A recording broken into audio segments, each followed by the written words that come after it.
Alors bonjour à tous, aujourd'hui nous continuons notre lecture de la Bible à la lumière de la tradition de l'Église et nous en sommes rendus à la suite de l'épisode de la révolte de Corée qui se déroulait dans le chapitre 16 du livre des Nombres et qui donc désormais continue sur la première moitié du chapitre 17.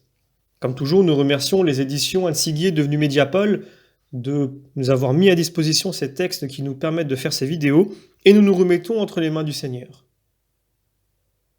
Notre Père qui es aux cieux, que ton nom soit sanctifié, que ton règne vienne, que ta volonté soit faite sur la terre comme au ciel. Donne-nous aujourd'hui notre pain de ce jour. Pardonne-nous nos offenses, comme nous pardonnons aussi à ceux qui nous ont offensés, et ne nous laisse pas entrer en tentation, mais délivre-nous du mal. Également, nous nous remettons entre les mains de notre Mère bienveillante, la Vierge Marie. Je vous salue Marie, pleine de grâce, le Seigneur est avec vous. Vous êtes bénie entre toutes les femmes, et Jésus, le fruit de vos entrailles, est béni. Sainte Marie, Mère de Dieu, priez pour nous pauvres pécheurs, maintenant et à l'heure de notre mort. Amen.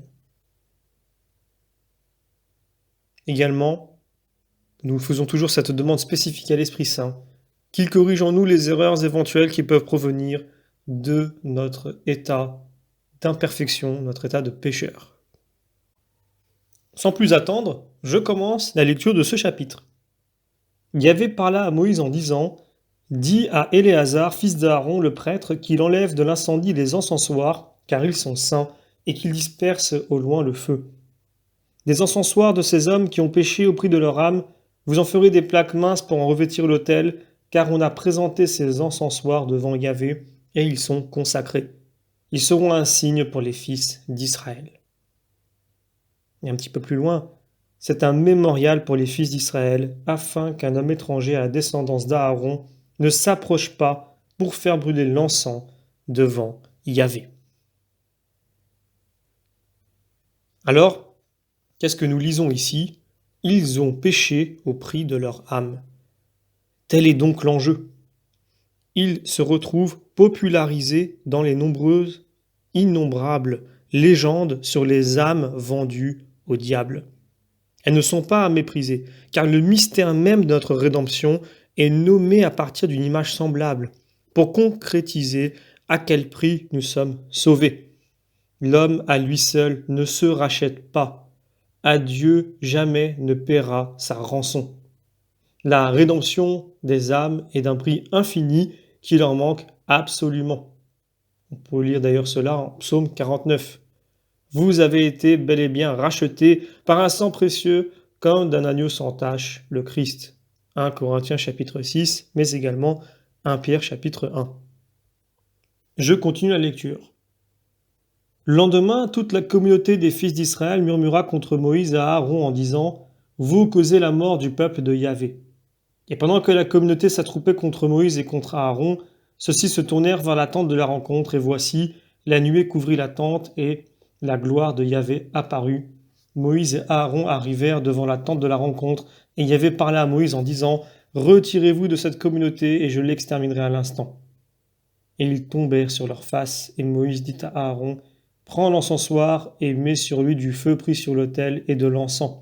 Hâte-toi d'aller vers la communauté, et fais la propitiation sur eux, car la colère est sortie de devant Yahvé, et la plaie commence. » Aaron prit tout ce qu'avait dit Moïse, et il courut au milieu de l'assemblée. Et voici, la plaie avait commencé dans le peuple, et il se tint entre les morts et les vivants, et la plaie s'arrêta. Il y eut 14 700 qui moururent par la plaie, sans compter ceux qui étaient morts du fait de Corée. Aaron revint vers Moïse à l'entrée de la tente de la rencontre, et la plaie s'était arrêtée. Alors je lis un passage parallèle en Sagesse chapitre 18. L'épreuve de la mort frappa aussi les justes, et dans le désert il y eut grand ravage, mais la colère divine ne durera pas. Car un homme irréprochable s'élança, combattit pour tous. Il prit les armes de son ministère, la prière et l'encens expiatoire. Il affronta la colère et mit fin au malheur, montrant qu'il était ton servant. Il triompha de la calamité, non par la vigueur du corps, ni par le pouvoir des armes, mais par ses paroles il apaisa le vengeur, en rappelant les serments faits au Père et l'Alliance. Quand déjà les cadavres s'entassaient par monceaux, il se tint au milieu, coupa court à la colère, lui barra la route vers les vivants. Sur sa longue robe était tout l'univers, et les gloires des pères sur 4 rangs de pierres précieuses, et ta majesté sur le diadème de sa tête. Voyant cela, l'exterminateur céda, rempli de crainte. Une seule épreuve de la colère suffit. Alors voilà, nous avons ici un exemple de la puissance de l'intercession, non pas seulement d'un Abraham ou d'un Moïse, mais du sacerdoce comme tel, avec cet encensoir légitimé par l'épreuve avec ceux de Corée, et par l'origine du feu pris à l'autel. D'ailleurs, on peut comparer avec la bénédiction du feu à l'orée de la vigile pascale. Donc voilà, même arrêt de la plaie divine au temps de David par l'offrande d'un sacrifice sur le haut lieu où sera édifié le temple de Jérusalem et près duquel mourra le Christ. 2 Samuel chapitre 24. Donc si je reprends un passage que nous avons lu au verset 12 et 13 du chapitre 17, « Il courut au milieu de l'assemblée entre les morts et les vivants. Il se tint au milieu. » Sagesse chapitre 18. Vous voyez ces deux passages pris dans ces deux chapitres, on voit bien que l'intercesseur est bien un médiateur. Le livre de la sagesse souligne en outre l'importance de la majesté du vêtement sacerdotal. Nous lisons également dans les psaumes, « Dans la splendeur sacrée, adorer le Seigneur ». Nous avons également cette expression, « faire la propitiation ». Eh bien, si je prends un commentaire du Procope de Gaza, il nous dit ceci. Quand Aaron arrête le fléau en se dressant entre les morts et les vivants, l'événement même montre que Dieu l'a choisi comme propitiation pour son peuple. Et je prends un commentaire d'Origène qui dit ceci dans son homélie sur le livre des Nombres. Si tu comprends cette histoire, si tu vois pour ainsi dire ce pontife, debout au milieu des vivants et des morts, élève-toi maintenant jusqu'à la pointe de cette parole et vois comment le vrai pontife, Jésus-Christ, ayant pris l'encensoir de la chair humaine, se tint au milieu des vivants et des morts et ne permit pas à la mort d'aller plus loin, mais, comme le dit l'apôtre, détruisit celui qui avait l'empire de la mort. Hébreux chapitre 2 verset 14. C'est devant ce mystère à venir que l'exterminateur fut saisi de crainte, car il reconnaissait les figures de l'encensoir, de l'encens et du feu. Il voyait d'avance la victime qu'offrirait à Dieu ce pontife debout entre les vivants et les morts. C'est une image préfigurative qui sauva ce jour-là les Israélites. Mais nous, la vérité du salut est venue jusqu'à nous. Alors voilà, c'est très important de bien comprendre qu'effectivement, le sacerdoce a une valeur qui continue jusqu'à aujourd'hui. Et c'est réellement une institution divine. Et on le voit bien dans cette affaire qui avait débuté déjà dans le chapitre précédent. C'est-à-dire que nous sommes dans un problème, un conflit, un litige qui concerne des hommes. Et cette affaire, si on peut l'appeler ainsi, est vraiment ôtée des mains de l'homme et revient entre les mains de Dieu. Et donc, on voit bien qu'ici, quelles que soient les actions des hommes et quel que soit finalement leur dessein, c'est Dieu qui a la main, c'est Dieu qui choisit. Et par contre, quand on arrive dans le domaine du sacré, on voit bien quelles sont les conséquences entre suivre finalement la voie de Dieu et ne pas la suivre. Et évidemment, comme nous l'avons déjà lu dans Exode chapitre 40, ce sacerdoce éternel à travers leur génération est vraiment, on le remarque encore aujourd'hui, cette vitalité, je dirais presque permanente du sacerdoce qui est désigné par Dieu et qui est vraiment un signe aussi de sa présence au milieu des hommes et qui signifie d'ailleurs le rôle, je dirais, de Jésus-Christ, puisque finalement, un prêtre, qu'est-ce que c'est sinon le représentant de Jésus-Christ? Je rappelle que l'Église catholique considère que le prêtre agit in persona Christi, capitis, donc dans la personne du Christ tête. Il représente donc Jésus-Christ, qui est le souverain prêtre exerçant le vrai sacerdoce. D'ailleurs, comme le dit un prêtre, si on avait la foi, on verrait Dieu à travers le prêtre comme une lumière derrière un verre.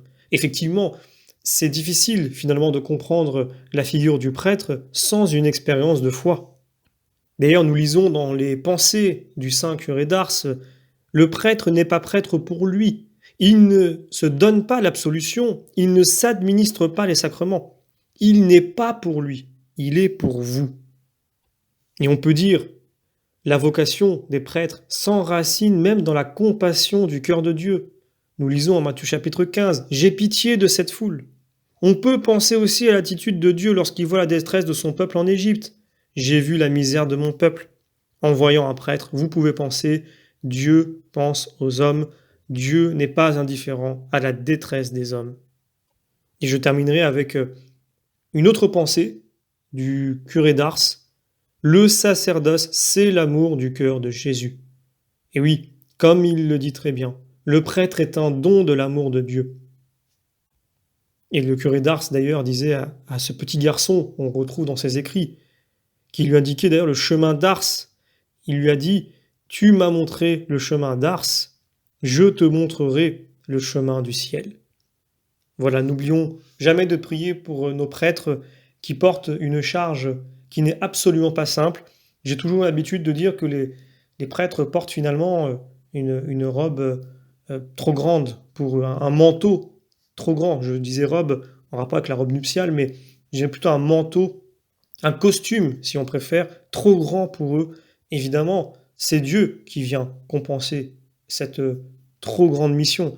Et finalement, j'ai envie de dire, c'est pareil pour les hommes en tant que père, ou une femme en tant que mère. Le rôle est trop grand pour nous.